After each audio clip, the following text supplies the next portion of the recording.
said that probably 100 times. Welcome to the Mossy Side with the Moose. I am the Progressive Moose, guys. I live in Northern Ontario, Canada. And just like everyone else that hosts here on Beaver Politics, I am looking to give you the best information that I can and give you arsenal to be able to move forward and know what you're talking about when it comes to politics, movements, all that sort of stuff. That is our goal as a collective to do. So, that being said, let's dive into things a little bit here now, guys. I do want to start with Ontario's announcement. Um, so, yesterday, minimum wage is headed for an increase in the fall in Ontario. The province announced on Tuesday that starting October 1st, 2025, the minimum wage will rise from 17.20 to 17.60 an hour. As of April 1st, 2025, the federal minimum wage in Canada is 17.75 per hour. A government spokesperson said the annualized wage increase is based on the Ontario Consumer Price Index, CPI, of 2.4% and will bring the province's minimum wage to the second highest provincial rate in Canada. Our government will continue to have the backs of Ontario workers, investing in skill training and development and helping ensure that work pays, said David Panini. Sorry, Pic, Pin, Piccini. It's a weird one, guys. Piccini. So I apologize. I cannot pronounce that right now. Minister of Labor, Immigration, Training, and Skills Development. Ontario's minimum wage remains one of the highest in the country. Now more than ever, workers and businesses need fair, balanced, and predictable wages. The province says an employee making the general minimum wage and working 40 hours per week will see an annual pay increase of up to $835 with the latest changes. Over the past 7 years, Ontario's minimum wage went from $14 an hour in 2018 to 17.60 in 2025. All right, so it is a good announcement. Don't get me wrong. It absolutely is. And hopefully, this is where we get into the nitty gritty on this one, guys, is because every time, what do we hear every time that minimum wage goes up? What's the talking point that everybody seems to think is valid, which really is just a corporate talking point that people tend to take on because they hear it so often. Um, yeah, 40 cents is an insult. Absolutely. I do see your comments there, guys. Um, but yeah, so I've already been in so many back and forths on this today, uh, and it really is telling. So many people saying that raising minimum wage is going to make things worse because companies are then going to raise their prices to make up that cost that they're putting out on labor. And people aren't wrong, okay? They're not wrong when they say that. That's exactly what companies do. However, this is where the issue lies is they don't have to. Okay? This is the whole corporate greed nonsense talking point, okay? Because look at how much certain companies are making. Look at how much money Galen Weston has made. Okay? Look at how much profit the oil sector makes. Look at how much profit grocery companies in general, whether it's the stores or the food companies themselves. Okay? All these companies have been making record profits hand over fist. And I use the grocery stores as an example, okay? And fast food restaurants because those typically pay minimum wage. Okay, there is cases where that's not the case. I believe in Alberta, you do see where McDonald's and fast food restaurants will pay more than minimum wage over there, but on average, those are the jobs that you get paid minimum wage, right? And those companies are some of the most profitable companies, not only in the country, but in the world, right? So when minimum wage goes up, it's not that they're losing money to paying more to workers. No, they're just not making as much profit, right?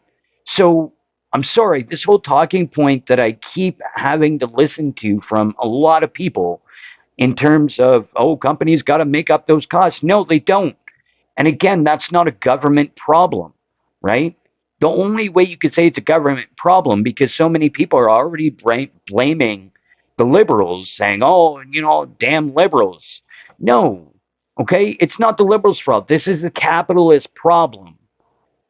This is a late stage capitalism problem where companies are not forced to, cut into their profits a little bit to take care of their workers. No, the only things that matter, and because it's a free market and because they get to govern themselves, is that they're able to make more profit, give that back to stockholders and shareholders, and make sure that their CEO gets what, millions more than the average worker on the line or, working in the restaurant.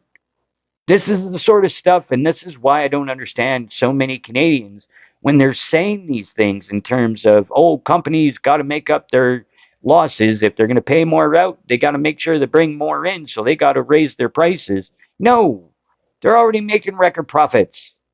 Okay, I know I'm repeating myself, but it's just like you can say it till you're black and blue in the face, and they still don't get it at this point. So keep in mind, guys, the only way you can say that it's a government's fault is by pointing the finger and saying, hey, government, how come you haven't put any caps on prices yet? How come you haven't said, hey, we're going to, cap grocery prices to make sure that those don't go up anymore? Hey, we're going to cap rent prices. We're going to cap this to make sure that cost doesn't go through the roof like we've been seeing, right? Because remember, the breakdowns are there, guys. You can sit and say inflation's an issue, sure, but that only accounts for a certain percentage. And when we're seeing the price of everything go up at a rate and percentage that is more than inflation, it's not justified. Sorry, guys, dry throat. Yeah, so I would honestly, if you're in Ontario, I would put pressure on the current Ontario government to say, like, hey, great. Minimum wage is going up. How about at the same time you cap companies and corporations from raising their prices? Okay, great mug. Thanks, then. My Doctor Who mug, guys. Wibbly wobbly, timey wimey. Doctor Who. I love Doctor Who. All right, I gotta focus here. Yeah, so really, overall, guys, I haven't looked to see for quite a while to see what the numbers would be. But when you actually go to look into it, the last time I looked was probably about 7, 8 months ago. And if you look at the difference between cost of living and minimum wage, right now, cost of living is so high that to have an appropriate minimum wage to combat the cost of living, Canada should be at roughly, what was it, on average across Canada, should be around $25 an hour if minimum wage was actually where the cost of living is, right? If they were on the same level, equal for once, for the first time in decades, it'd probably be around $25. It's probably a bit higher now, probably 26, 27 at this point, right? So keep that in mind. Somebody had said earlier, ooh, 40 cents or 60 cents. Yeah, exactly. Like it's peanuts compared to what we should actually see for a living wage. And I highlight living wage, right? Not a minimum wage, a living wage where you can afford a roof over your head, food in your stomach every day, and all the necessities needed to be able to enjoy life. Okay. None of this, there's so many families out there right now that are skipping meals because they can't afford to buy enough groceries for the week. So they eat 1, 2 meals a day. So they skip one or they skip 2 meals a day. There's people that can't afford to go out and buy new clothes when they need it for work. There's people out there that can't afford rent, right? Or to buy a home. So there's so many people, not just in Ontario, but across Canada, that are either couch surfing, living in their cars, or on the streets and have full time jobs.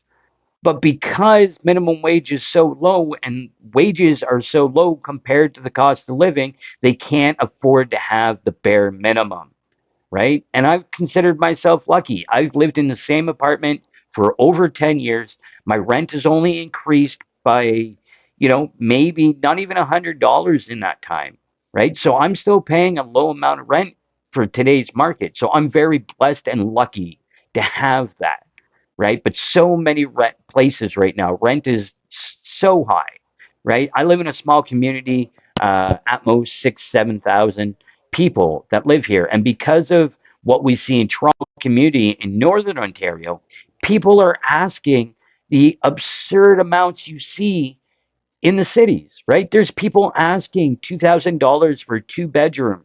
There's people asking for the rent prices people cannot afford. And especially up here in the north, we pay a bit more for our groceries and everything because it takes more to ship the product up here most times, right? So our cost of living is already normally a little higher up here. Um, and, put all that stuff on top of it, makes it even harder for rural communities, especially in the north, to be able to keep moving forward and be able to survive, right? Um, yeah, so that's what I got on the Ontario minimum wage announcement, guys. Um, we'll see what happens moving forward, but definitely get a hold of your local politicians and put pressure on them to say, hey, um, let's get some caps on stuff because trickle down economics doesn't work. We know this. We absolutely know this. That's why minimum wage has to go up because trickle down economics does not work. We've been doing it for too long without any good actual results from it. So why do we still think that that's going to work?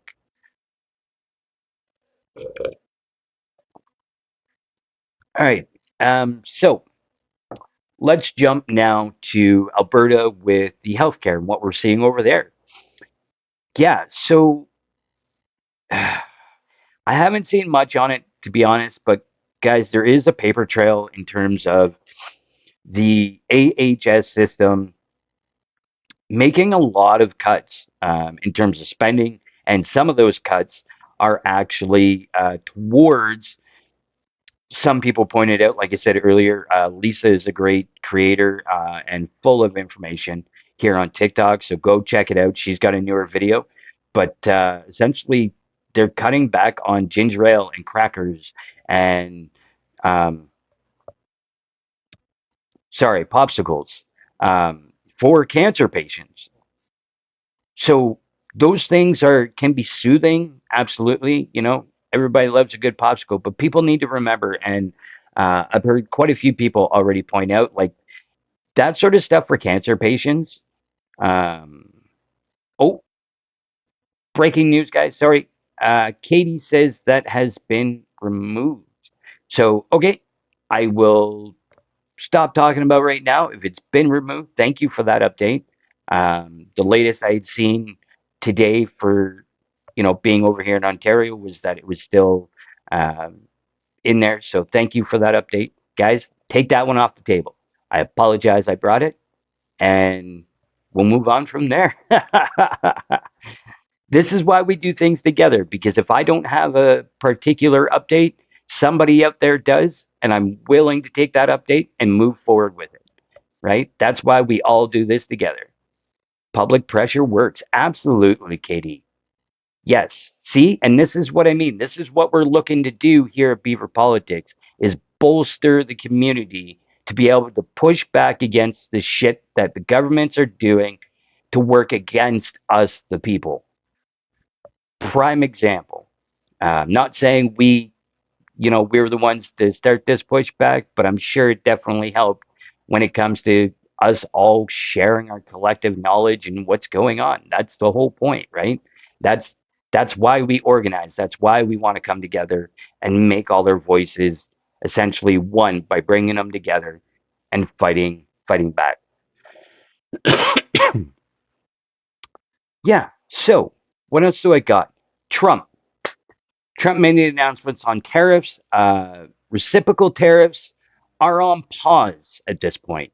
However, the blanket tariffs, as I'm calling them, or sweeping tariffs, you'll hear a lot of critics or commentary about, they'll call them sweeping tariffs, on automotive sector are still going into place as of tomorrow. So that's a 25% tariff on all automotive imports to the United States from around the globe. So we are not immune from those. Those will go into place as well. We still have the steel and aluminum tariffs in place and the tariffs to do with the fentanyl border stuff. So those are all still in place.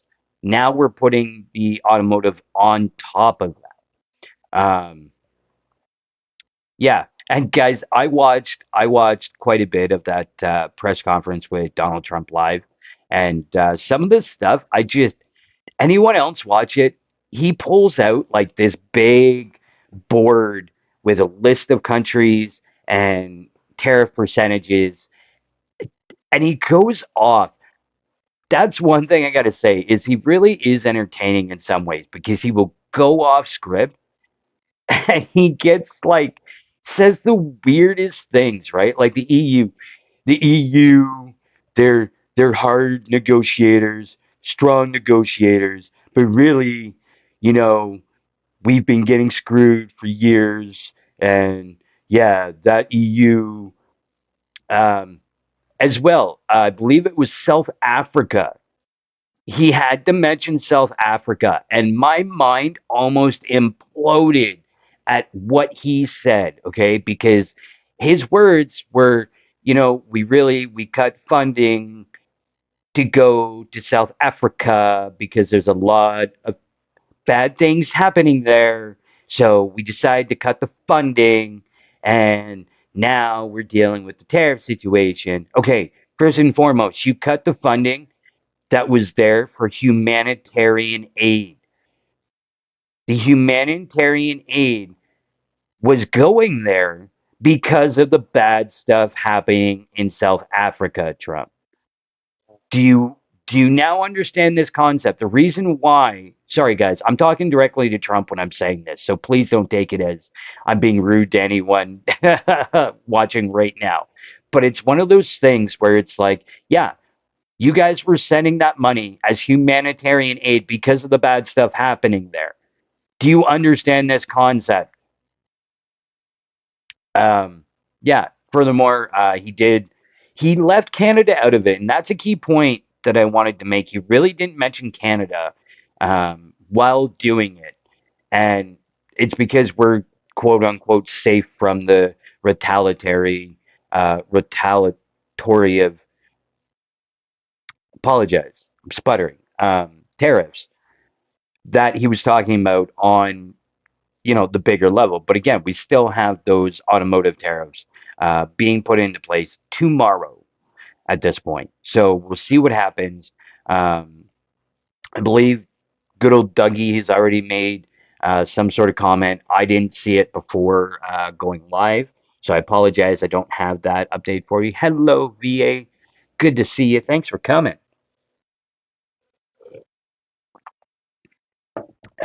Yeah, as well, guys, I have to point out just one more thing, and I swear I'll move on to the Canadian aspect of it. Mark Carney did respond already about an hour and a half or so after Trump made the announcement about the tariffs. But yeah, so he's up on stage. He just got rid of like that thing that he was holding on to show everything, put it down, had a little thing. Then he pulls out a Make America Great Again hat. And anybody want a hat? Does anybody want a hat? I've got a hat. I brought it just in case it got windy, but anybody want a hat?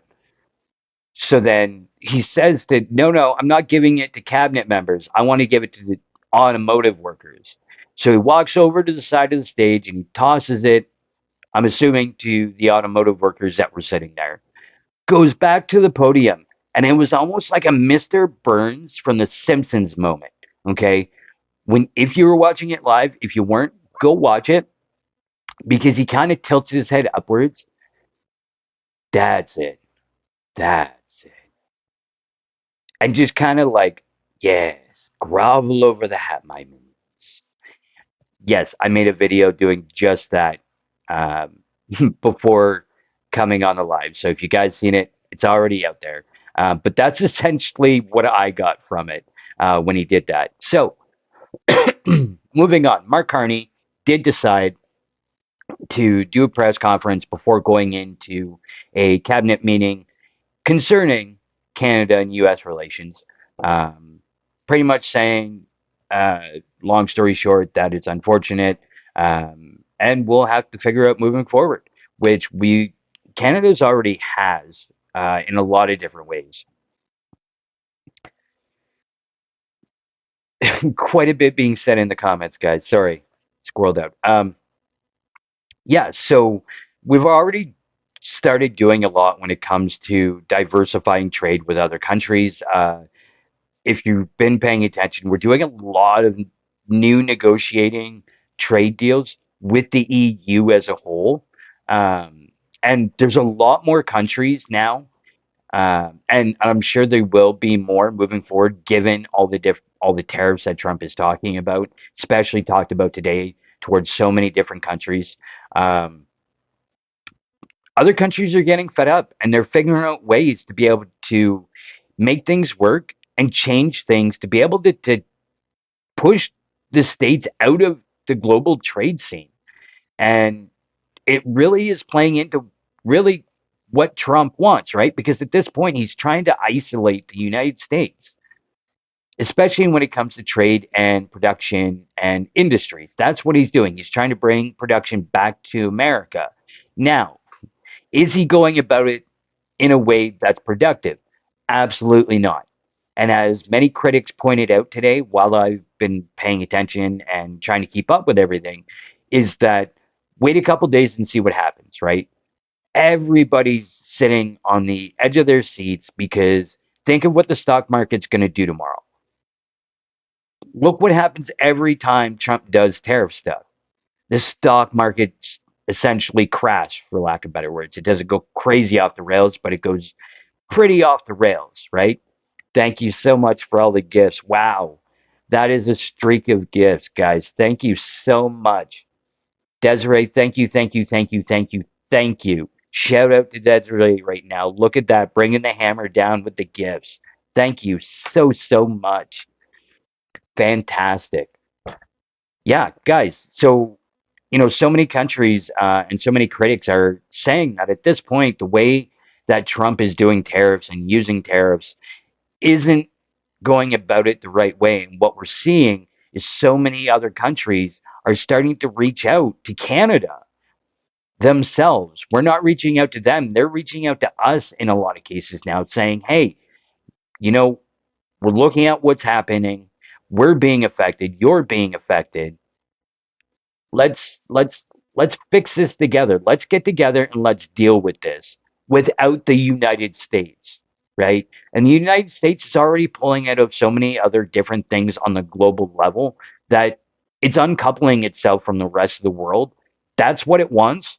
That's what we're going to give it, and we're going to do it with trade as well, right? So remember that moving forward, Canada has definitely been bolstering itself and starting to position itself to push away from the United States and start doing more trade on the global level. And we're seeing that push around the globe at this point um, in retaliation to what's going on. So, yeah. And again, Carney, I mean, right after he took the position of prime minister, went over and talked to EU leaders and officials, and a big portion of it was you know, putting out feelers in terms of renegotiating trade and bolstering more trade with those leaders and those countries that are part of the EU, right? So um, that process has already started. Yes, we're doing more talks with China as well in terms of seeing how we can fit in changing trade with them as well. Um, yeah. So many different fronts that we're working on as well. It really doesn't matter what party you're talking about on a federal level here in Canada. Pretty much all the parties are saying, listen, we need to break down interprovincial trade barriers and start pushing Canadian products across Canada, right? Let's get the lumber from Northern Ontario over to Saskatchewan, or let's get some of the oil from New Brunswick or Nova Scotia, and let's get that over to Newfoundland, or bring some of that over into Ontario, or let's get some of the lumber or oil or minerals from BC and Alberta. Let's get those over to Manitoba, and let's break down barriers so it's easier for us to do that. And let's start building more Canadian things with Canadian resources, right? That's the biggest thing in this is we need to decouple from the United States, and be able to do that, we need to have these plans within our own borders and globally to be able to offset that and keep moving forward on the trade level, in any sense of the word, right? So that's what we've been looking at today, the latest on the tariffs with the United States. Um, yeah, so we'll have to wait moving forward. I haven't seen anything since Mark Carney's um announcement earlier in response to the Trump tariffs. We'll probably see more, I'd say tomorrow, earlier tomorrow or midday tomorrow, from the federal government, Mark Carney specifically, and see what Canada does moving forward to deal with that. Yeah. Uh, at this point, guys, I do want to take a minute just to remind you that you are here with myself, the Progressive Moose. Thank you for joining on the Mossy Side with the Moose on Beaver Politics. We really appreciate all your love and support, guys, and I believe you guys nailed the gift goals on me here for the majority. So thank you so much. But remember, we do have the gift goals, and we really appreciate all the support. We do have a YouTube channel. So keep in mind, if you miss an episode, you can head on over to YouTube and go check it out there. We upload them afterwards. They're not live, but if you miss it, it still is close to the same thing. You just can't chime in, unfortunately, in real time. As well, we do have the Discord guys over in our link tree on our bio. So go head on over to our link tree and join us over at the Beaver Dam on Discord and be part of the conversation over there. We look forward to seeing you. So many great people already there. So come join us all. As well, we do have that orangish gold heart up there, guys. If you're not a part of the team yet, click that heart. Become a part of the team. We can't do it without you guys. This is a grassroots network, and we're all about coming together, organizing, and making the change that we need to see. So thank you so much, everyone. And I do want to open it up to people to come up now, and let's get into conversation on things that I talked about, or maybe other things that you wanted to bring to the attention of everyone. The missus, hello. Hi, thanks for having me up. Great show. Loving what Thank you're you. putting out there. Yeah. I wanted to talk about sort of like a solution thing that I think needs to happen in order for Canada to be successful in Hmm. kind of self-preserving and making sure that we can take care of each other domestically, right? With energy and with all of our trade issues. So one thought that came to mind when you were making your conversation was my time spent as an employment counselor was often hooking and supporting people up to go through their training in trades. And one of the most frustrating pieces is how the Red Seal tickets are not necessarily recognized outside of the province of, like, say, British Columbia. So somebody in British Columbia who's a welder couldn't go work in Ontario with that Red Seal ticket. Now, I don't know that that's the example that's actually held to the truth of it. And I am speaking from not working as an employment counselor for a few years, and I know people were working on this, but I know that they haven't gotten there yet. And I know this because even in my world, in my social work industry, we have to register with a governing body, and they put in testing and examinations to kind of regulate that we could work, that we were guaranteed a certain level of education if you were registering as a government worker, or maybe a private service wants a registered, the accountability of belonging to the governing body, right? Like the Red Seal tickets belong to a governing body. Social workers belong to a governing body, as do nurses and it's lawyers and etc. Well, here's the thing. The year I was graduating was the first year where our regulatory body demanded examinations. And it was a 4-hour exam that had to be taken upon your graduation. And I could work in British Columbia, and they had made the deal with the American Social Work Association. And I could go down and work in California, but I couldn't go to Alberta. Well, that's not true. Alberta has a very lower standard of their registered social workers. You only need a diploma, but I wouldn't be able to go then like to Ontario or Quebec, um, because our regulatory body was working with the Americans and draining our pool of workers to the Americans. And in doing so, I believe did some harm. Now that, and I was one of the people that really quite loudly did not like the whole get up and to lay this on, my educational journey for health issues was broken up. So my first year of learning was way before my last year of learning, and being tested on things of like first year you learn theory and stuff, right? I was lost, right? And then I was being asked about social problems with Black people instead of social problems with Indigenous people. So, so there was a lot that I had to say at the time, and I hope that things have continued so that our it goes most smoothly for trained, sealed government, traded people, because Yep. social work is a trade. We should be able to freely roam across Canada and do our work. And so I don't know. It's one of those pieces maybe people don't stop and think about, but it's one of It's the things the little committees are going to work on, it right? is a big thing, absolutely. Being somebody that's been around industrial sites and a lot of different trades in that sense, so whether it's welders, boilermakers, all that sort of stuff. They they talk about when they go cross country, they have to be certified or sealed in, pretty much each different province. I think there's a couple exceptions to that, but like you said, for the vast majority, and this is where I kind of wonder, and I'm going to take a little jab, I guess, at the Conservative Party when I say this, because the Conservatives keep going on so much about red tape and bureaucracy and all that sort of stuff. But at the end of the day, nobody's talking about, like you said, making it so if you're certified in a certain field in one province, you really should be certified in all provinces.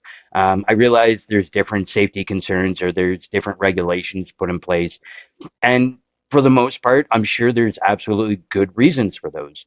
But I look at that sort of thing as almost more of a, like I said, the conservatives like to say, the bureaucratic red tape kind of grab for money, right? It's a way for people, if you move from Ontario, say, to Alberta, which we see a lot of the time, people moving to Alberta to work on the oil sands or other industries, of course. When they move, they have to get recertified in whatever their trade or career is, and it's an extra cost that nobody covers for them. And really, again, it's just a way for the province, I think, to make money and yeah, I just think they just play just a into cash the grab. hands. Well, and they also starved the market for workers, right? It was like what they did with the temporary foreign workers in Alberta, and that was brought in under Jason Kenney when he was minister of. Anyway, it was when maybe Jason Kenney was the premier, or it was Stephen Harper and Jason Kenney, and they brought in the temporary foreign workers. Well, they had to bend the rules and quickly, recognize all the certification of these people because they were bringing them up into the Yeah, oil and gas fields up in Alberta, right? yeah, And in absolutely. doing so, they shot out a lot of Canadian tradespeople because of But if the political will is there, then it can happen, right? So, in looking back at how quickly they moved on those foreign workers and recognizing their credentials, they certainly could do the same for Red Seal ticket tradespeople that May, need to, I don't know, build a pipeline. may I speak Anyway, on I'm going to I this? was bow just out. about to It's mention pipelines that we're going to need welders and pipe yeah, fitters Well, and yeah, seam yeah. fitters for that. Yeah, as someone that's in absolutely. the Okay, trades, I'll let I was someone going to else speak talk on now. this a little bit. So Yeah, you've got a few things. Sasquatch, just 2 seconds. Damien was up first, so I'll quickly let Damien speak, and then I'll let you have the floor after, okay? Damien. Hey, Moose. Well, my thing I want to bring up, maybe we could bring up later, is Rachel Gilmore and CTV. I don't know if you heard about that. Yes, thank you. Yes. I didn't Uh, put that in my notes, but yes, I want to talk about that, so thank you for the reminder. yeah, but I want to stick with the current train of the Yep. conversation. I don't, um, I don't know a lot about the details of the Red Seal and the trade regulations, but if we have it, make it easier for people to travel across provinces, they'll be able to, or if we make like federal regulate or federal tickets easier to get, then it means that people will be able to work across provinces and really quickly make pipelines, train lines. Uh, I don't know. They talked about like the energy corridor. Maybe they want to have a bunch of high voltage lines running east to west so we can supply each other with power in various ways because Ontario's got a lot of nuclear power. So I don't know. So that's what I got to say for now. I'm going to let the next person bring up what they want to bring up because they sounded like really eager to say something. So Sasquatch, you're up. Sorry about that. Just wanted to make sure No, Damien had his time. he was first in the queue, man. That's only fair. So couple of things. So I've been an equipment operator for years now up here in BC. So I started out in logging, and I've done a little bit of construction, a lot of snow removal, worked in kind of plant, sort of more union, bigger structures, and I've worked more in the kind of small contracting. So I've got pretty well versed in that. And so now, because it's northern BC, that pipeline's twinned, it is flooded with operators. Oh my God, please don't send any more operators to BC, dear God. So I'm actually taking my first year heavy duty mechanic. I'm going back to Prince George this fall to CNC. So I'm actively working towards my Red Seal. They call it your heavy mechanical trade, essentially, right? So a couple of things. So first off, the thing about when we're dealing with immigration, there's a lot of cultural aspects, and I've encountered this working as an operator, and there's a few really good operators that I've met, but typically in that type of construction kind of scene, when you've got a culture that has a different view on blue collar and labor work, a lot of people coming from Asian cultures, they actually look down on blue collar and labor work. It's just part of their culture. It's their thing. It's not my business. So typically a lot of that immigration, they go into engineering. They want to go into the higher, a little more white collar aspect of that because it's just seen as and a lot of them you have to imagine, they came here for an education and they're very set on getting that higher level. And I mean, we need them. Absolutely. We need doctors and nurses. So a lot of them, you have to think from their mindset, not our mindset. Canadians were blue collar and I'm a logger and I work on the oil rigs. Their perspective is very different. A lot of the people coming here, they're really looking to get a higher education, and that's their goal. That's their long-term goal. And they really almost like to climb the ladder up a little bit. It's some of it, there's some stigma with the caste system. It's still alive and well there. And I've encountered that on my job sites where I've dealt with people where they do look down on you as an operator, right? Well, Whether it and I doesn't think matter that's nationality. yeah. I was just gonna say it doesn't matter on nationality on that sense. It just No, no, no. It's cultural. And you know what? You get that with Canadians too. Because I have family that are in more white collar positions. A lot of my family works for TELUS, and a lot of them were actually fairly high up in TELUS. And actually one of my good family members was actually CEO of Canfor for many years. So they, even within my all my white family and friends, I don't find Indigenous people ever look down on you. I'll give them kudos for that because they never really look down on you, whatever you do. They're like, if you're doing it, you're happy, you're good. But a lot of my white family and friends, I showed up to my brother's wedding in my 99 Sunfire, and this CEO of Canfor that's retired now, and he said something, well, the guy's driving a newer Ford and it's an EcoBoost, right? So he gave me kind of crap about it. And I go, you do realize that my car will drive past yours at the scrapyard. Like, you're driving one of the absolute worst and overpriced engines on the market right now. And I go, and your wife drives a Nissan, and that CVT transmission is the worst transmission on the market right now. I go, you do you. You spent 160 grand on two lemons. I spent $1,600, and this thing runs like a dream. I've done two wheel bearings, an outer tie rod, tires and brakes, and that's all I've done on this car. And I put a deck and a sub in it. So you do you. So it's alive and well in all cultures. But aside There you from that go. cultural aspect of the caste system, so that's why we see a lot of the immigration does go, and our growth in our Well, the GDP biggest is in the customer service sector, right? So so that's where they're one going because that's where that demand is. Yeah, one thing I just quickly want to point out too, because I think there's definitely there's two different aspects to something that you said, and I want to make sure to clarify on that because there are a lot of when it comes to international students, absolutely they're coming to learn, get their seals, learn their trade, whatever it might be. But when it comes to immigration, if you're actually immigrating to Canada, you're not on a work visa or a student visa, you actually have to provide that you are able to provide for yourself, that you have a skill or a career, and you be able to take care of yourself and your family members financially when you immigrate to Canada, right? So that's something Absolutely. that a lot of Canadians or a lot of people don't realize is when people actually want to immigrate to Canada, become a Canadian citizen, that is one of the biggest requirements to be able to get accepted.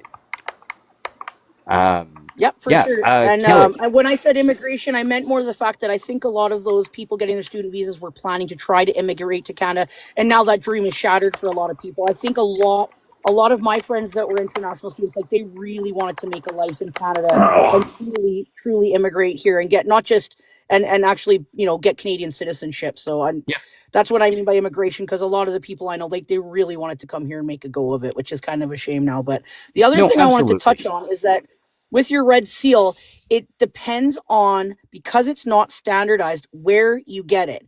Now, lots of welders, of course, that came to BC with the pipeline and everything else, when they came here, they had to upgrade. But I can tell you, my brother was like, 20 years old with his bare bones tickets. He wasn't even full red seal yet.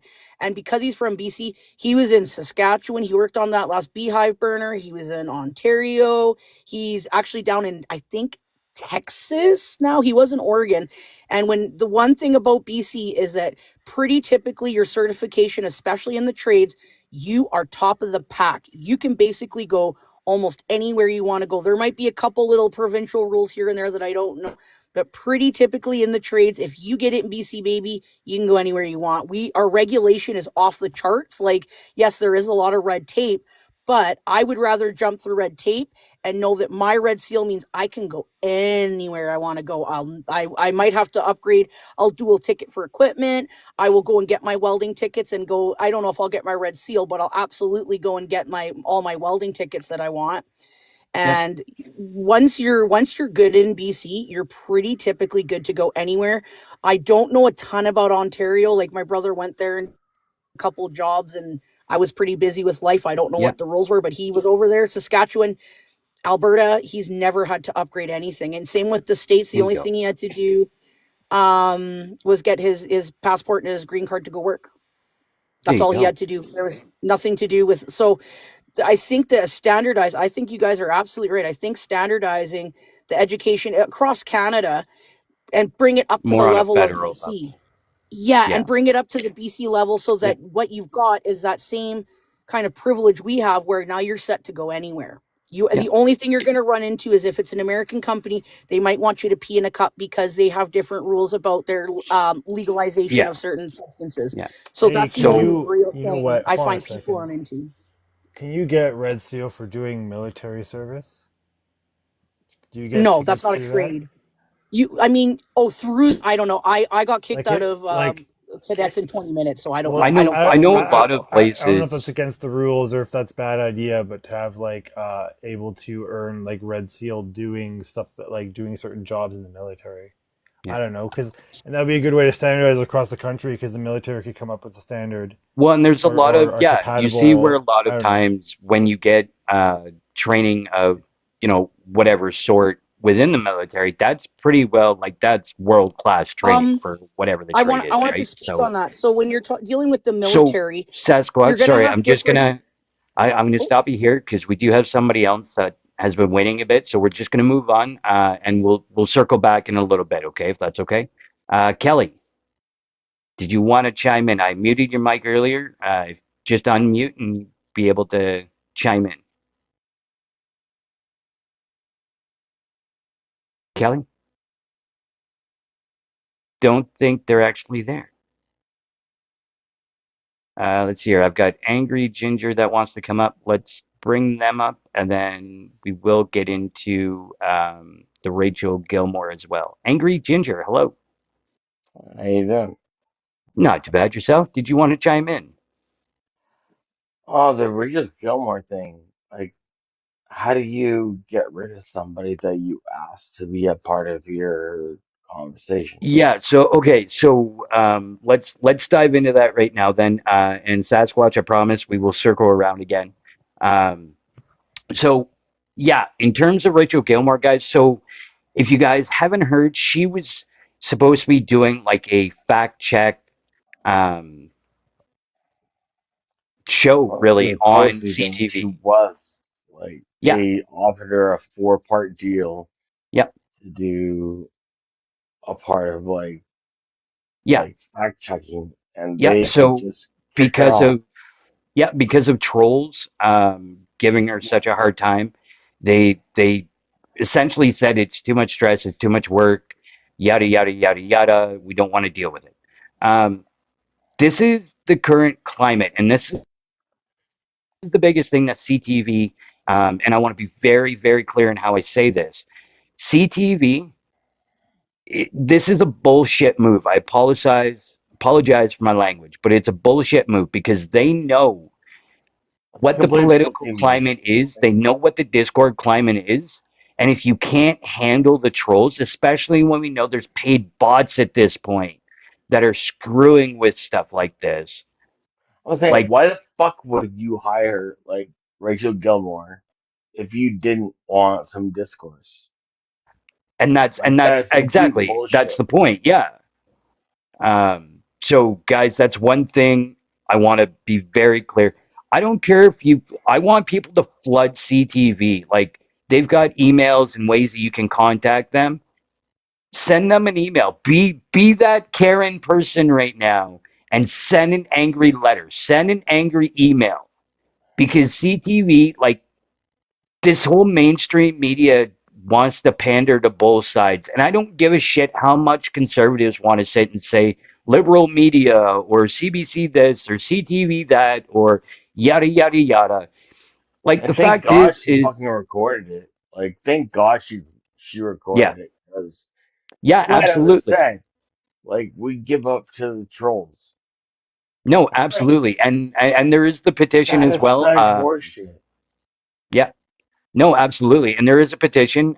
Somebody had mentioned in the comments here about the petition. There is that. Go sign that as well. But I think at this point, as the people, we need to make CTV feel this. Like this is something. Oh, and she's on TikTok, of course. Go check out Rachel Gilmore here on TikTok. I Yeah. believe she's on YouTube, Twitch, all major platforms essentially. Go show some love over there, guys. Um, but even if you make a video at this point calling it out, or you stitch one of her videos, or just bring attention to it, because yes, just like Zen says in the comments right now, Rachel is amazing. She does a fantastic job, and we need to platform and bolster her, stand behind her, and let the media companies feel this. Um, yeah, so angry. Do you want to chime in a little bit more, and then we'll do Damien and Sasquatch again? There's not much more I can say. Because what happened was complete bullshit. They asked her to do a job and she did it, Yeah. and then they fired her for doing her job. No, absolutely. I Damien. don't know how much weaker it can be. Uh, yeah, sorry. Yeah. No, Just absolutely. Damien. pisses me off. I've been watching this recently independent journalist called Don Lemon, was let go from, I can't remember the American network, and then he decided to just start doing TikTok live and just kind of like inviting people on that he knows using his connections and then talking about issues using, the news articles and whatever, or like news clips. And what he was saying recently is that I mean, he may be biased because he's one of us doing TikTok politics stuff, but he was saying he thinks that he sees the media getting the traditional news media getting a little bit afraid of what independent kind of journalist folks on TikTok can do. Because, we've had the conservative kind of right wing folks rise and do that, and it's kind of been not done very well, I guess I would say, in terms of like truth. But now we're That's having folks exactly like what you she and me, did.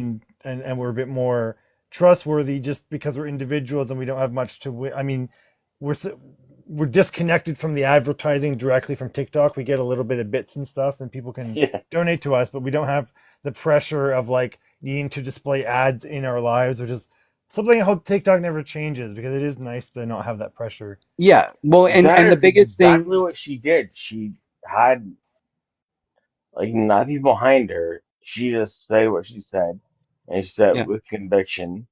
And they asked her to be a part of like the fact checking. yeah. No, Like that was the and the whole biggest point of it thing, was fact checking, and then they fired her yeah, for like and, no and good and that's what fucking I mean, reason. right? So you have what happens is again, the companies, media companies are pandering or trying to pander and trying to really be okay for both sides of the conversation.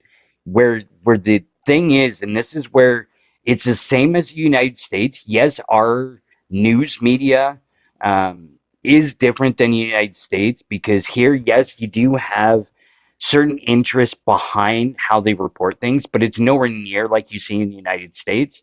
Um, I Definitely. call it corporate media because that's what it is, right? At the end of the day, those bigger Absolutely. companies are corporations and they pander to corporate interests depending on where they get money for ads or all that sort of stuff, right? Follow the money. And that's the biggest thing. That's why I will always bolster a grassroots journalist, a grassroots creator, like somebody on TikTok, YouTube, all those different platforms, because they're not getting paid by somebody else's interests. They're And that was the thing doing with it. her, like with Gilmore, like you couldn't follow the money. There Yeah. was no money. She wasn't Yeah. getting paid. I Like mean, she was Yeah. about She to was get doing it paid. out of her own time and effort. Absolutely. She was about to get Um, paid, but she's an obviously, actual journalist. And that's what makes yeah. me so goddamn mad. Like, Yeah. oh, fucking Sasquatch, and pisses me off. then we'll go on up to the top to Canada. So just a little note on that. So CTV is owned by Bell Media. Okay, so if you truly don't want to support CTV, a quick list for you of Bell. So Bell Mobile owns Virgin and Lucky Mobile, as well as the PC Mobile you can get at Loblaws and Superstore. They also own the Crave streaming service, which I just dropped my Crave, and now I use the Wow because I watch RuPaul's Drag Race on Crave. So they have it's a Wow TV. It's essentially like the production company that makes RuPaul's Drag Race. So I just dropped my Crave. And by the way, the Conservatives just gave Bell a massive bailout. So do you think it's a coincidence that Bell is bowing down to a bunch of right wingers attacking a more left leaning journalist? Absolutely not. Absolutely not. They love the Conservatives. I know NDP signed on with it as well, but Conservatives love to bail out corporations, and Bell is a huge one that just got bailed out last year. And I'm sorry, when it was the COVID subsidies at the time, it was the big three: your Telus, your Bell, and your Rogers, and Sean and Freedom were separate. They got almost $300 million right as after COVID started. And when I looked at that point in time, Bell was 5 billion in profit over their last quarter. Why are they being bailed out? And you know what they did with those bailout guys? They bought a ton of media. They bought Crave. They bought this. They bought that. Telus bought all our security companies. Rogers bought out Shaw, and they bought and a ton of stock wait, buybacks. wait. I just So want to say they one. May I interject one moment? I just want to say, Freedom though was not allowed to be sold to Rogers, so it had to be changed ownership from Shaw, so it's Yeah, I still went Okay. to independent. Yeah. It's who still separate of Roger. Joe. It's still separate of the Bell They Rogers. got bought by someone else. Joe brought it up last night. Yeah, It yeah, starts they with a got V bought and by they're from someone Quebec. else. Yeah. Voltaire or Volt something. I And don't I really will care say who I it worked is. for Freedom and didn't. Yeah. Yeah, Oh, Yeah. you work for I them? didn't have. Well, they're still owned by another corporation. They're not the big Wait, three, but they're owned by another corporation that bought them. Right. did you say you own that you work for them? I worked for Freedom, and actually, ironically, right as COVID hit, I was their top salesman in outside of the Lower Mainland. I was the top salesman in BC, and my GM came and gave me COVID. And then when I was Oh recovered from no. COVID, I worked for 24 days solid, closed to open with diabetes for them. And then when they came back the day before my mortgage proposal was going to go through, they laid me off. So I'm not a fan of Freedom. I like that they got Okay. the 2 year contracts.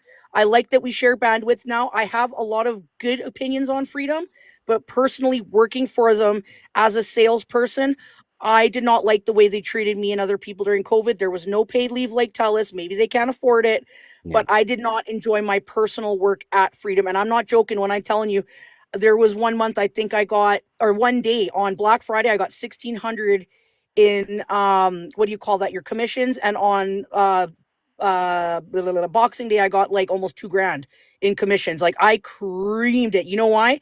We had the iPhone 10R and you could have the dual SIM, and so people would have like a Virgin or a cheap text to talk when they're in the bush.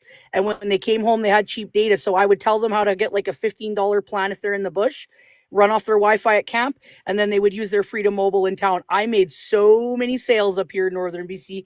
It was wild. I had friends from like all over the place. Like people were sending people to me in referrals. I was like, this is great. Like I creamed it there, but I got treated Yeah. like garbage. I got treated like So absolute garbage. And I never got yeah. an apology for him I giving me I COVID know either. that experience. It sounds awful. Sorry that you experienced That's that. why I don't do retail. That's why I work blue collar, man. I cannot deal with retail and corporate bloat and office and Yeah. let's be really So nice and smile. I hate it. so just to circle back, guys, a little bit here. So, like talked about earlier, the biggest thing I want to point out that Sasquatch had brought up is the fact that the conservatives absolutely made sure that Bell Media got a good chunk of change. But do you remember what happened when the announcement came out about Bell? His rhetoric was so different. Like, hey, this is crap. Look at what Bell's doing. Hey, forget about the fact that I, made sure they got all that money and then they didn't use it properly and yada yada yada yada. Just forget about all that. I supported them, but hey, just forget about it.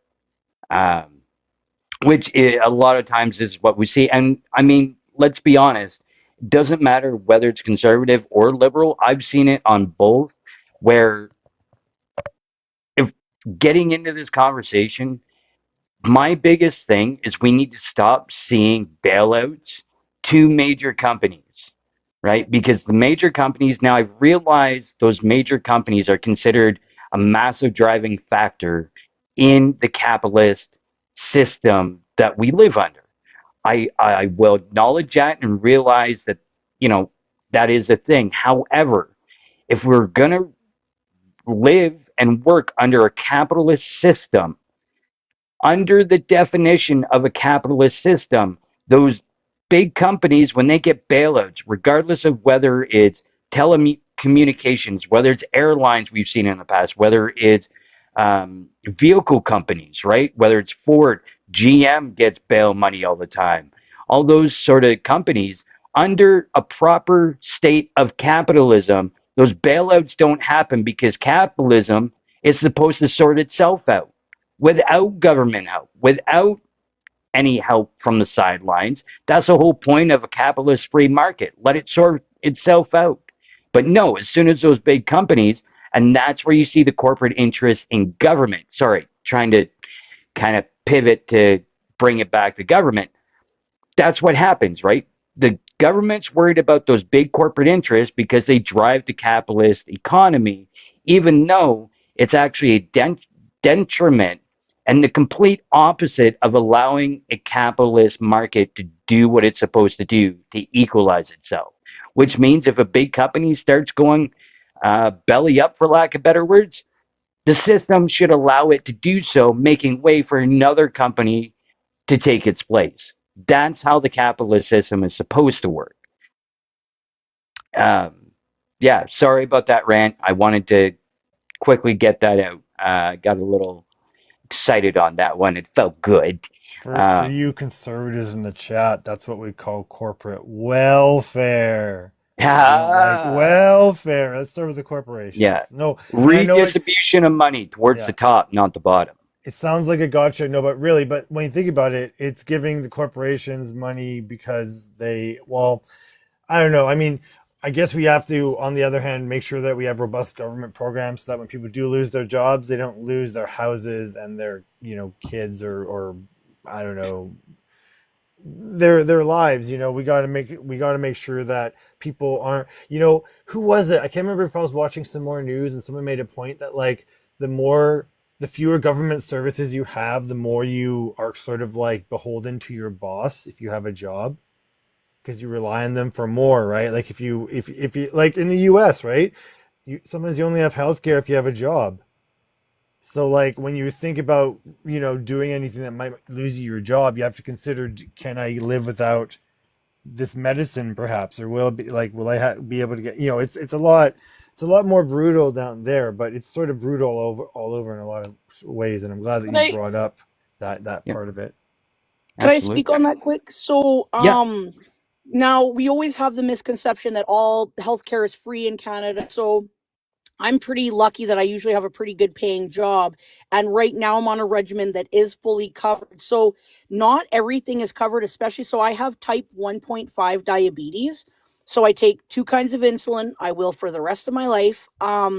Now, lots of times in the past, so a lot of times, of course, because I'm overweight. So, oh, you have type 2. So they had me just pumped full of metformin, which now I have a great doctor that goes, you're not insulin resistant. Why are you on metformin? I'm like, great question. So a lot of times the generic version would have recalls from contamination, and then the slow acting, which I would take because it makes you go to the bathroom a lot. And I'm running a loader in the middle of nowhere. I don't always have a bathroom at night. So I would also opt myself to buy the long acting so it wouldn't hurt my tummy as much. That was not covered. That was like $100 a month. And I know that my friend that has PCOS and she's trying to work towards her IVF journey, her metformin is not covered at all. And she actually has done her blood test and she is insulin resistant and moving towards pre-diabetes, and they won't cover it for her because they say as IVF it's elective, when truly her PCOS is giving her actual insulin resistance. Her insulin resistance is higher than mine, and I have diabetes. So okay. there's a lot of misconception that things are free. And so when I worked at Corstock in Prince George. They're like an industrial, like fittings and valves for the mill and stuff like that, hoses for equipment and stuff like that. And I was literally a week away from my coverage. So the diabetic team that I have in Prince George is great. The one in Vancouver, I had like over almost 20 people on my team for a while because my diabetes is kind of weird. And the one in Vancouver required that I use that continuous monitoring. So, people have that little chip on their arm and you can scan it with your phone and you can see all day what's going on. So they required that I get on the system. Well, they didn't want me to use Freestyle Libra. They wanted this Dexcom, and it was expensive with the machine and three sensors for the first couple months. It was like pushing a grand. It was very, very expensive. So I got one time coverage. I went in, and as I was going to continue, my work had agreed that yes, you're going to be covered. Well, a week before that coverage kicked in, they let me go, and even I had people, my friends, text me like, why aren't you at work today? And I go, because they fired me yesterday. They let me go. I was like just before my 3 months, just before my coverage kicked in, and they kicked me out. So sometimes you do need your job to cover. Like, luckily for me, that system doesn't work. I'm okay with what I have.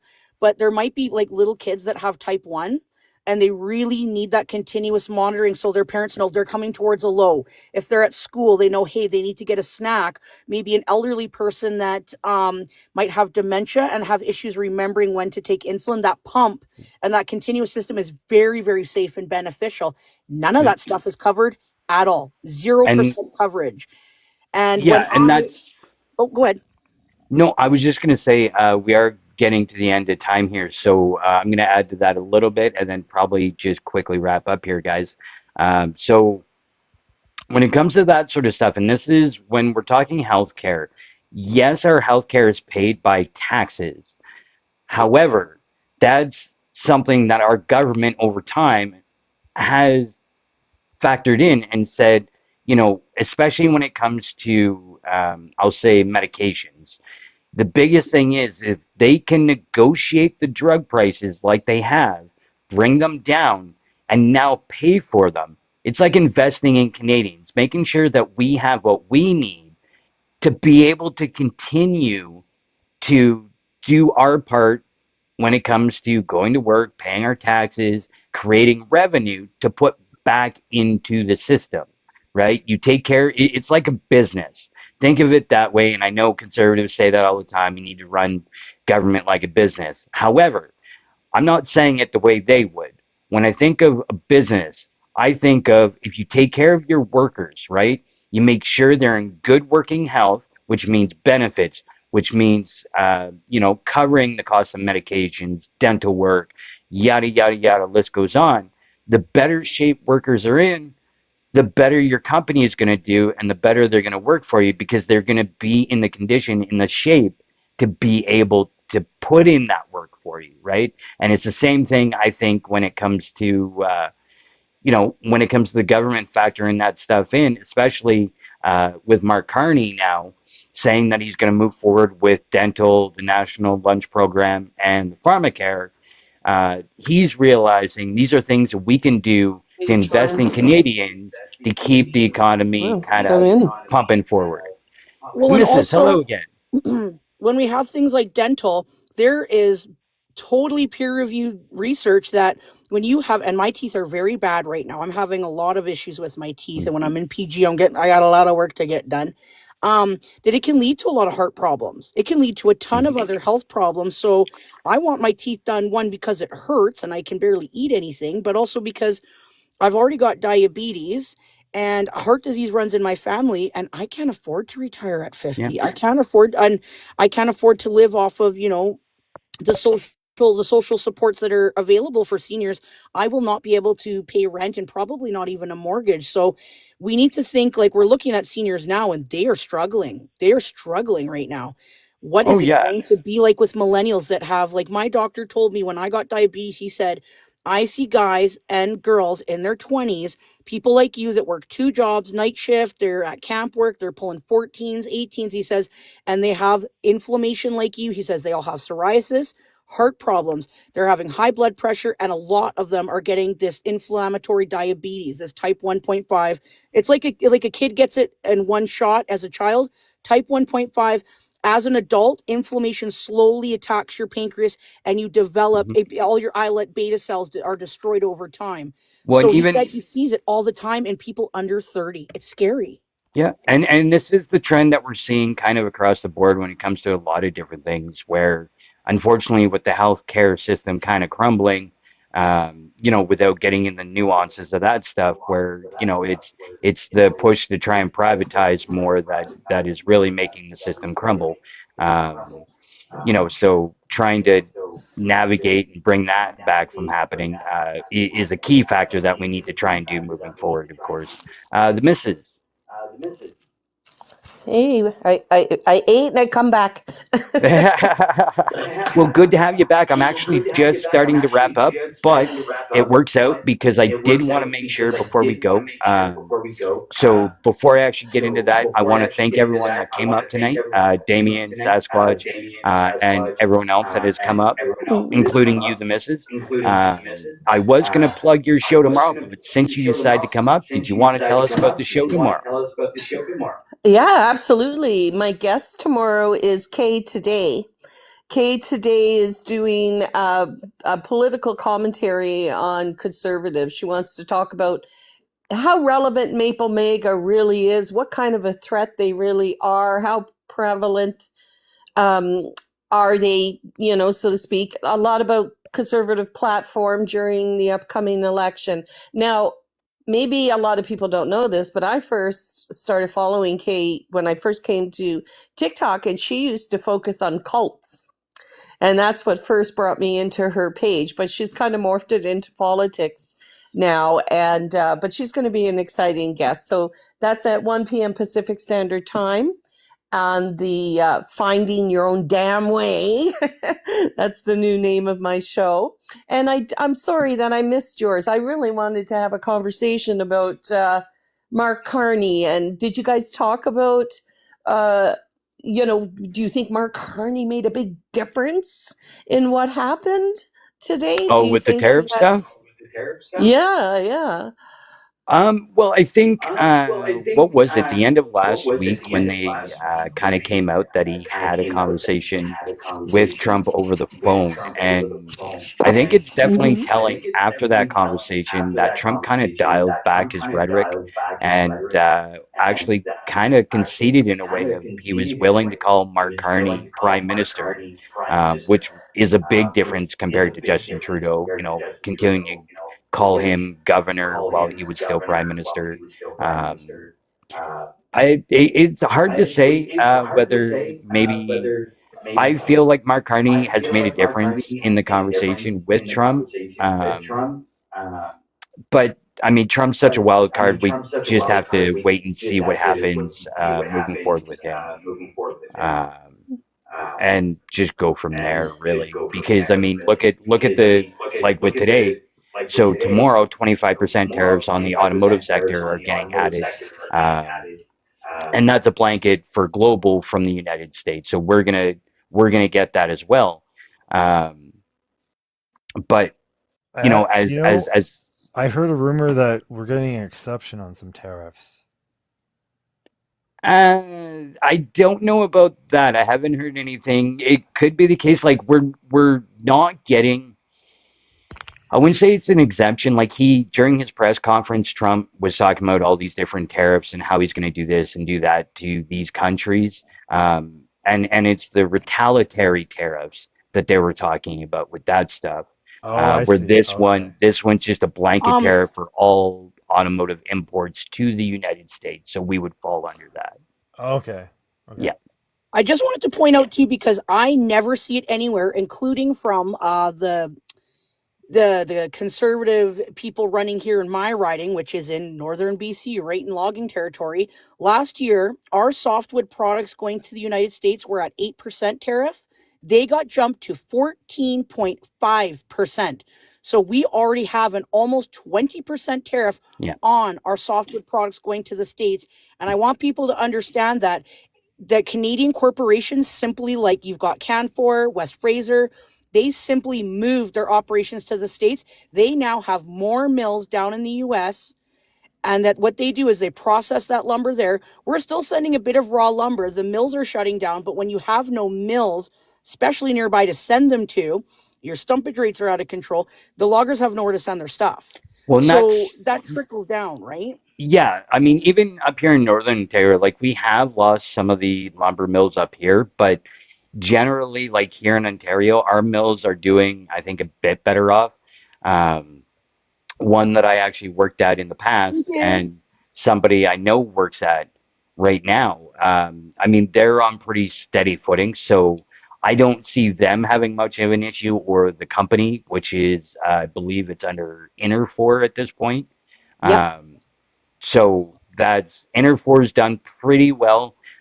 They've amalgamated other companies. The one that I worked for actually close here was Ecom when Yep. I worked out there, and now Ecom is owned by Interfor or got amalgamated, I should say. So, but I mean, there's always going to be a market, and I believe we're looking in different avenues as to um, again, I'm going to reiterate using Canadian product to build Canadian, as well as we're looking at kind of different avenues for possible other trade partners. I know when I worked out at the mill closest to me, they were actually making lumber for the UK, Yep. and had a special setup to be able to plane wood properly for the UK, because the difference being here in Canada, when you say it's a 2x4, it's not a 2x4, it's 1.75 tops by 3.60 tops. And Yep.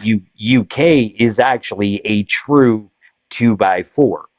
Um, so, the difference is there. That'd be something we'd have to look at depending if we get another trade The agreement with another country, retrofitting to, go with the metrics of another country. The issue is going to be that right now, the way we have it set up is that our raw wood that we're logging is going down to those mills that are in the States, whether they're Canadian owned or otherwise. So right now, and they get a really screaming deal on it too, I might add. So the thing that's going to be complicated is that the Canadian corporate interest crosses into the States, and for them to get that raw wood that we are logging down to their own mills that are in the States, that is going to be tricky because the corporate interest on a Canadian level actually relies on us sending that raw wood to the States to be milled there, and then we get it sold back to us at lumber at a premium because it's a processed product and has to travel back and forth twice. So if we can knock But that out, we might have but a chance because the building materials will be way more expensive, right? They're gonna have to interrupt that cheap labor down in the States. yeah, well, I get your point, and I see where it's kind of compounding, but I think in terms of percentage wise, I would estimate that the percentage of like that happening as opposed to us selling our finished product when it comes to lumber. The only thing is that we don't have the mills to support it, and many of the logging companies have gone under. So Okay, we you don't know have the what? infrastructure Hold But to on a support it is second. anymore. that just is that on the West Coast though? Is what I'm thinking because here in Yes, Ontario, like we've been pushing pretty hard and we keep up pretty good over here. Moose. I Yeah, hear. because money and Oh, government Moose. focuses on Ontario. I can tell you the government doesn't care about northern BC. Like when I say this little Okay, town yeah, of yeah. 2,900 people used to bring in over 43% of tax revenue for all of BC. And again, our ER was closed Monday and Tuesday again here. They don't care about us. So Yeah. you guys are going to still get money, support. You're going to have representation. We don't have that. We do not have that. And for us, we don't have the extra industry that Ontario has. We're not going to have the same tourism, steel. We're not going to have the auto No, I industry that you realize guys that, have. but if So the we're if the really if hit the hard sector with it. isn't going to do good as a sector, it's not going to do good as a sector, regardless of what other industries you have compiled with it too, though, right? Just And speaking from that's kind northern of my BC, point. we don't get much of a voice. And I'm saying we're fucking dying up here. We are dying. My No, dad lost his no, business I early get years. that. Yeah. Old people are dying riding to the hospital here. It matters to me. I know No, Ontario's no, doing and I fine. realize We're that, and not. we're We're facing dying. the same thing over here in Ontario in terms of our healthcare. Like we've got record emergency room closures, we've ever seen. So I understand that, but that's where like the one sector like lumber when it starts to downfall isn't going to create as big, especially when we're talking about sending raw lumber to the United States. It's That's a smaller percentage as opposed to the finished product that we send south of the border, right? Damien, you wanted to chime in. Oh yeah, cause uh, my wooden bed, it's a loft bed. I got it from Bunk Beds Canada, like a Mhm. website, and it was made at. Apparently that website just aggregates a bunch of different finished furniture products for beds and Mhm. things like that. And it was made in Ontario and it was shipped here, and I put it together. And I just want to say it's the finest piece of. I mean, I haven't owned a lot of furniture in my day, but it's the finest piece of furniture ever. And I always think about how like comfortable I can sleep because of the mills in Ontario. So uh, even though I think we're having a disagreement because of East versus West in a way, because as Yeah. you heard, here in the West, from what I heard, we cut down old growth, we chop it up into little chips and send it to the UK to burn No, no, no, no, no, no, in no, for no, power. Or no, is no, that a no. lie? So, Is that so a my lie? Because buddy, I heard my that they buddy did runs a that, but pellet plant that ships wood pellets to the UK, and I've worked in logging for a long time. My household was a logging household. So what that is that they're not going to so old growth is the best wood around. That is going to be turned into higher priced valued items. You're going to be using your pulp okay, for pellets. So what So that is so when you're in the bush, okay, you cut your tree, the processor, it's at the deck along those big decks along the road of all the wood stacked up. The tops that are too thin to make lumber, that's called your pulp wood. That's going to go to your pulp mills for paper. Your gotcha. masks, that's going to get turned into pellets. the Byproducts are never going to be top of the line wood. Your old growth is going to be top of the line wood. Pellets and byproducts and things of that nature is all going to be from your pulp wood. We're gonna have to That's what get we into call it, this pecker more pole. later, We I call it think. pecker pole. Yeah. that's what we Oh, called them when I was at the mill too. Yeah. You bet. Miss Radical, you come up. Did you want to chime in? I did a little bit, just, I'm not as familiar with the wood industry as I'd like to be. Like I live in BC, but I'm more in the Kootenay area, so we're about mining and that up in this area. Wood is still an important thing. But what I want to make note of more importantly in all of these conversations is it's likely when you go back a conservative that made all the decisions that are working against you right now, right? It's conservative politicians No, that 100%. don't want people growing and benefiting. John Rustad in BC, captain of the Conservative Party here, or whatever he is there, he had a pulp mill and he's done everything to work against the benefit of that area. My dad worked there before he started his own business because Rustad Rose went under in the 90s. My Yep. dad worked at Rustad's. And what's funny is also Zimmer up here in my riding, up in the Prince George riding, and also the one other guy that he's the Party of Canada. So he's like ultra right. He lives in Bear Lake, and their Polar Mill just closed down, and none of them, and I know because I've been scouring everyone's party, I might vote green here because she seems really great. Not one of them has any kind of platform to deal with the logging industry up here. Just Not a single remember, one of the conservatives, they not are one. so comfortable screwing every one of us because they don't want competition from us. So they want to keep everyone down, keep us all down. But we're the ones that are Absolutely. supposed to serve them. We're the ones that are supposed to work for them. We're the minions in this. And I've been saying this for a long time. We got to start working like gremlins. Maybe not in the way that, but we got to work in a way that's good. There was a part in the movie where Gremlins where they get in the system and they start messing things up. And we, the people, as workers, we just go compliantly along working like those little workers in Fraggle Rock. Well, We're and all that's good. And we just keep building and we just keep, but maybe some of us workers have to stop pushing those buttons yeah. and have to stop making things so convenient for those people, and those are all acts of, resist and protest. And we all just, and maybe we just have, I don't know who did it, who, not me. I don't know. Mm-hmm. Yep. Yeah, absolutely. Yeah, again, thank you all of you for coming up. I was going to wrap up about 14 minutes ago, Oh, but I'm going to sorry, you do it can't. now. No, no, it's okay. We got into conversation and it's been Great great, so nobody conversation. apologize. Yeah, again, thank you so much for everyone for coming up. Miss Radical, thanks for coming up. Did you want to, you normally take part on Truth Through Discourse tomorrow night, do you not? Yeah, that's tomorrow night. Frontline Feminist, and I get to chime in with her, and we do Truth to Discourse. So it's going to be a great conversation this week. I expect a lot of changes in the world already, and we just appreciate you all chiming into Beaver politics by the people for the people. Yeah, Thank you all absolutely. so much. Sorry, my dog got barking there. Yeah, absolutely. Thank you for that. Guys, just a reminder, we talked to the missus already, and we just heard from Miss Radical about Truth Through Discourse. We also tomorrow, so 3 shows on Thursdays, The Purple Crayon, hosted by Pixie Lee, and that is at 10 p.m. Pacific time, 11 Oh, p.m. I'm Mountain. sorry. I got to correct that for you, my friend.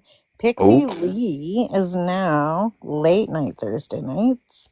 She doesn't do daytime, so we didn't correct that for you, I guess, and let you know that. But it's late night now with Pixie Lee, and she starts yeah, at 11. starts at 11 Mountain time. Oh, did you say that? Did I get that Yep. wrong? I'm sorry for interrupting you there. No, it's Okay. okay. No, just making sure we got the right info. That's good. Yeah. I appreciate it. Um, yeah, so This is 12 why you a.m. need military time. No. Absolutely. So yeah, tomorrow's jam-packed full of show, guys. Make sure you tune in to them. Show some support to the other shows. They're all fantastic. I love what we got going on across the board here on Beaver Politics. That being said, Again, guys, we upload all our lives over on YouTube afterwards. So if you do happen to miss a live, you can catch it later on over on YouTube. So go follow us over there. It's the same name, same people, same great conversations. Beaver Politics over on YouTube. And we have our Discord as well. So if you want to be a part of the Beaver Dam and be a part of the conversation there on YouTube or Discord, sorry, head on over to our link tree in our bio, and the link is there for Discord. Other than that, guys, it's pretty well it. I did forget to mention at the beginning of the show, I will not be here next week, unfortunately, but we will have a fill-in host for the Mossy Side as I am getting some dental work done on Tuesday and don't think I'll feel up to be doing my show on Wednesday. So I will have a fill in next week, but the show goes on. And I'm sure once that gets figured out and put into place, it'll be a fantastic show. I'll definitely be tuning in. I just won't be hosting. Alrighty, guys. So there's a lot we covered today. Thank you so much for hanging in there with me. I went over time, uh, but it was worth it. The conversation was great.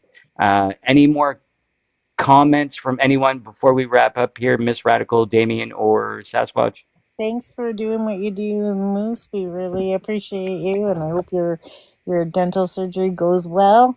And Thank you. we're looking forward to the best from you. Thank you. Yeah, I do have a Awesome. quick announcement. If you're in Vancouver, we have a city election in a few days.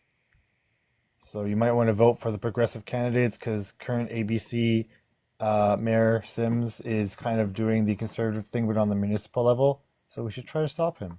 And there's a by-election happening, and you just got to go to City Hall. I can't remember the day. Look it up. City Vancouver election. There you go, Vancouver. Get out and vote. Sasquatch, any last thoughts? I just want to say I sympathize with you on the dental work. I have a whole bunch coming up here and I hope it goes well and you're feeling good. And I know tooth pain is horrible and I hope it goes really well for you. Awesome. Thank you so much.